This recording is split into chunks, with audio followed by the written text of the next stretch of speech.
دارنګ ابراهیم بن مرزوق البیانی هغه د خپل زمانه او قصه کوي. شقر یو جزیره د بحر وا او باغی کې د مسلمانانو یو بندي چا سره بندي شو، خو هغه خلک اغواکار شانغلو او ډیر زیات ظالمانو، نو دی ور سره بندي شو. ازولانو باندې د کلک کلک وتړه او داسې وتړه چې دا دوا لاسونه دا شا طرف ته پدې کې ورته یو امسا ورکړه، د اوسپنې لرګې اوسپنې ورکړه او دا ډیره سخته سزا وي چې لاسونه داسې لرګې د شاته لاسونو کې ورکي او بیا وتړل شي، نو دا لاسونه هم داسې شخ پاتې شي او شا طرف ته تړلي وي، غونډولی یې نه شي. په داسې حال کې دی پروت و چې زولنو باندې تړل شوی دی، امسا ور سره تړل شوی ده.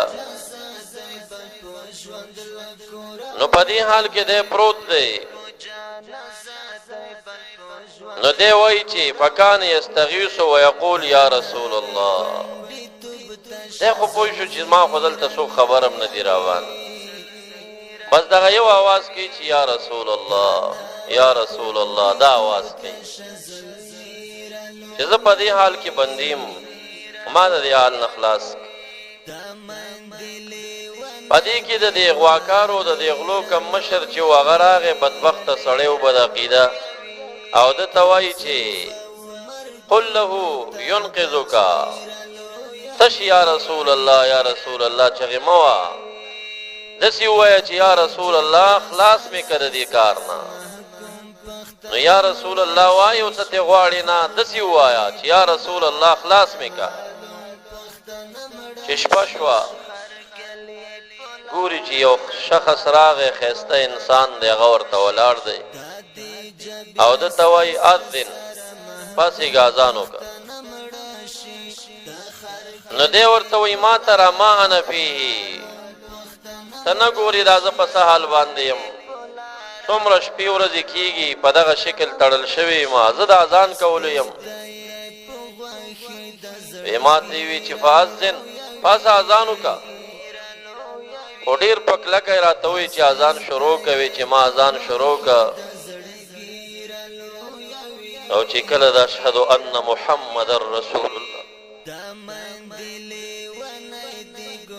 وی چې بس په اذان کې مې د محمد نوم ته راورسېدم، قدرتي ګورم چې دا زولنې ماتې شوې او دا هر څه زما د وجود نه لرې شو. داسې مخامخ چې ګورم ظهره بین یدیه بوستان، او دې خوب کې ګورم چې جیلخانه نه ده، یو باغ دی.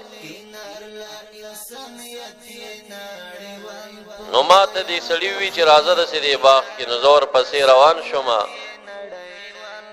د دې باغ نه اخوا یو کړکۍ وه، نو دې کړکۍ نه چې څنګه ووتمه نو مخامخ زمونږ کلی و. ما ته وی چې دا ستاسو شقر علاقه نه ده؟ ما وی چې دا. وی ځه خپل کلي ته دې لاړ شه. وی چې څنګه د خوبه راپاڅېدم د خپل کلي په باغونو کې ګرځېدم، جیل کې نه وم.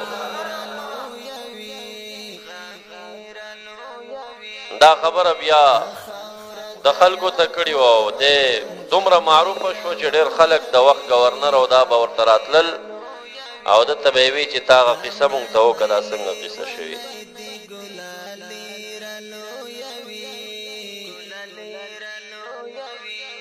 تر څو به مرګونو ته بچی رالو